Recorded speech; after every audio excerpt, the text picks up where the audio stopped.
Welcome to part 4 of the unabridged, unedited, unpretentious Christmas Carol. Part 4? It's part 4, right? Yeah, part 4.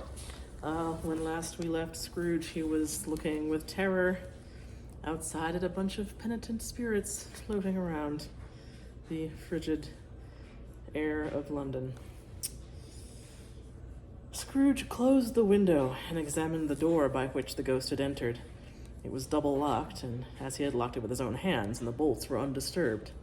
He tried to say humbug, but stopped at the first syllable.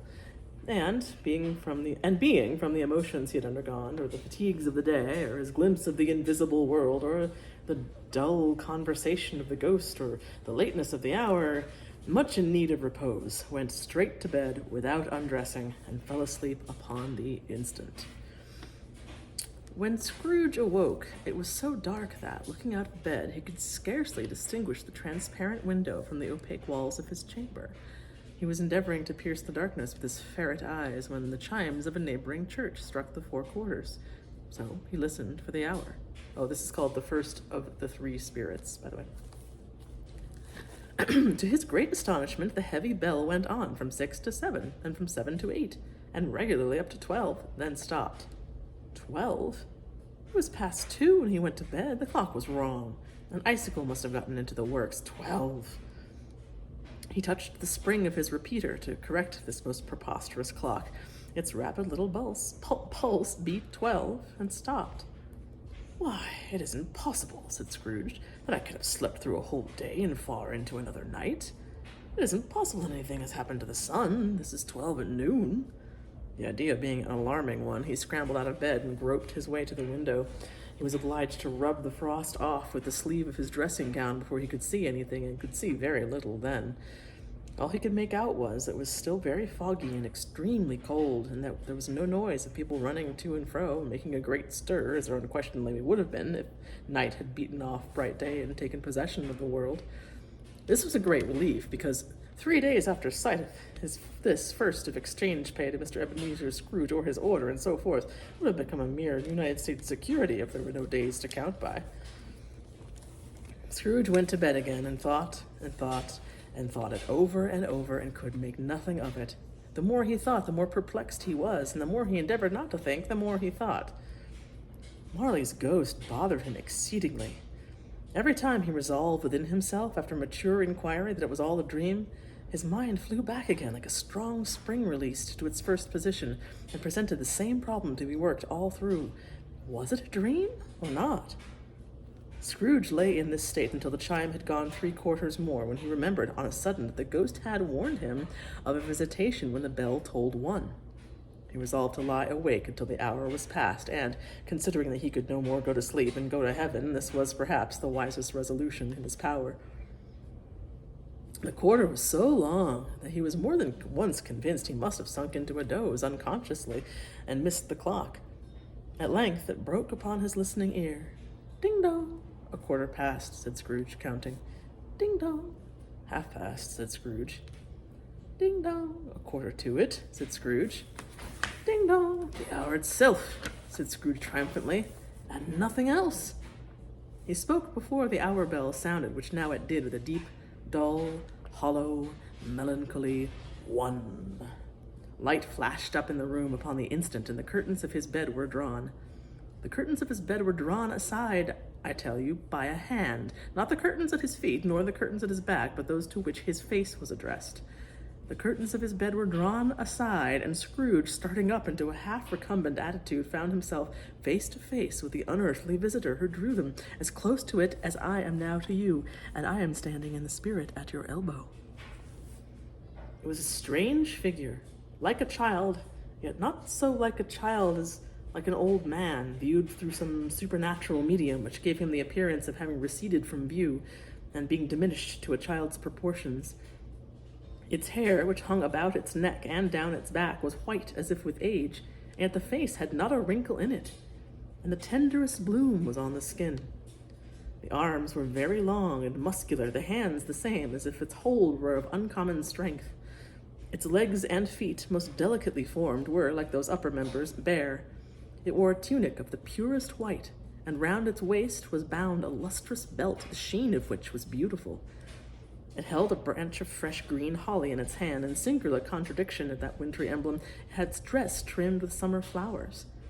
But the strangest thing about it was, from the crown of its head, there sprang a bright, clear jet of light, by which all this was visible, and which was doubtless the occasion of its using, in its duller moments, a great extinguisher for a cap, which it now held under its arm.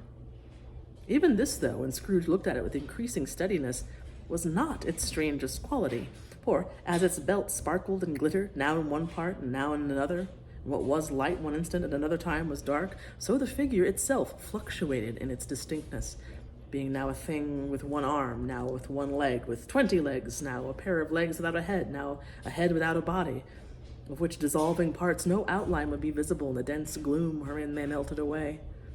And in the very wonder of this, it would be itself again, distinct and clear as ever.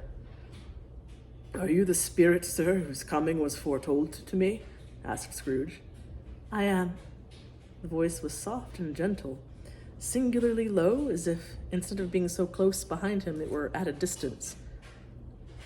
"Who and what are you?" Scrooge demanded. "I am the ghost of Christmas past." "Long past?" inquired Scrooge, observant of its dwarfish stature. "No, your past." Perhaps Scrooge could not have told anybody why, if anybody could have asked him, but he had a special desire to see the spirit in his cap, and begged him to be covered. "What?" exclaimed the ghost. "Would you so soon put out with worldly hands the light I give? Is it not enough that you are one of those whose passions made this cap, and forced me through whole trains of years to wear it low upon my brow?"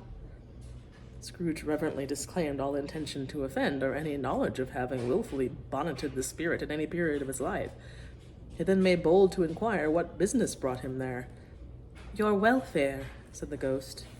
Scrooge expressed himself much obliged, but could not help thinking that a night of unbroken rest would have been more conducive to that end.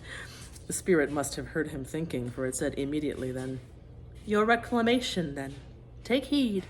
It put out its strong hand as it spoke, and clasped him gently by the arm. "Rise, and walk with me." It would have been in vain for Scrooge to plead that the weather and the hour were not adapted to pedestrian purposes, that bed was warm, and the thermometer a long way below freezing, that he was clad but lightly in his slippers, dressing-gown, and nightcap, and that he had a cold upon him at the time. The grasp, though gentle as a woman's hand, was not to be resisted.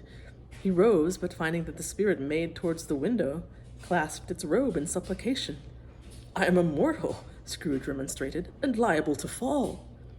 "Bear but a touch of my hand there," said the spirit, laying it upon his heart, "and you shall be upheld in more than this."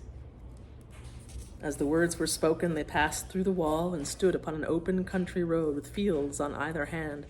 The city had entirely vanished. Not a vestige of it was to be seen. The darkness and the mist had vanished with it, for it was a clear, cold winter day with snow upon the ground. "Good heaven!" said Scrooge, clasping his hands together as he looked about him. "I was bred in this place. I was a boy here." The spirit gazed upon him mildly. Its gentle touch, though it had been light and instantaneous, appeared still present to the old man's sense of feeling. He was conscious of 1,000 odors floating in the air, each one connected with 1,000 thoughts and hopes and joys and cares long, long forgotten. "Your lip is trembling," said the ghost. "And what is that upon your cheek?" Scrooge muttered with an unusual catching in his voice that it was Pimple, and begged the ghost to lead him where he would. "You recollect the way?" inquired the spirit. "Remember it!" cried Scrooge with fervor. "I could walk it blindfold." "Strange to have forgotten it for so many years," observed the ghost. "Let us go on." They walked along the road, Scrooge recognizing every gate and post and tree, until a little market town appeared in the distance, with its bridge, its church, and winding river. Some shaggy ponies now were seen trotting towards them with boys upon their backs, who called to other boys in country gigs and carts driven by farmers. All these boys were in great spirits and shouted to each other until the broad fields were so full of merry music that the crisp air laughed to hear it. "These are but shadows of the things that have been," said the ghost. "They have no consciousness of us." The jocund travelers came on, and as they came, Scrooge knew and named them, every one. Why was he rejoiced beyond all bounds to see them?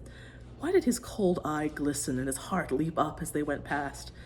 Why was he filled with gladness when he heard them give each other Merry Christmas as they parted at crossroads and byways for their several homes? What was Merry Christmas to Scrooge? Out upon Merry Christmas! What good had it ever done him? "The school is not quite deserted," said the ghost. "A solitary child, neglected by his friends, is left there still." Scrooge said he knew it, and he sobbed. They left the high road by a well-remembered lane and soon approached a mansion of dull red brick, with a little weathercock surmounted cupola on the roof and a bell hanging in it. It was a large house, but one of broken fortunes, for the spacious offices were little used. Their walls were damp and mossy, their windows broken, and their gates decayed. Fowls clucked and strutted in the stables, and the coach-houses and sheds were overrun with grass. Nor was it more retentive of its ancient state within, for, entering the dreary hall and glancing through the open doors of many rooms, they found them poorly furnished, cold and vast. There was an earthy savour in the air, a chilly bareness in the place, which associated itself somehow with too much getting up by candlelight and not too much to eat. They went, the ghost and Scrooge, across the hall to a door at the back of the house. It opened before them and disclosed a long, bare, melancholy room, made barer still by lines of plain deal forms and desks. At one of these, a lonely boy was reading near a feeble fire, and Scrooge sat down upon a form and wept to see his poor forgotten self, as he had used to be. Not a latent echo in the house, not a squeak and scuffle from the mice behind the paneling, not a drip from the half-thawed waterspout in the dull yard behind, not a sigh among the leafless boughs of one despondent poplar, not the idle swinging of an empty storehouse door, no, not a clicking in the fire, but fell upon the heart of Scrooge with softening influence, and gave a freer passage to his tears. See you tomorrow.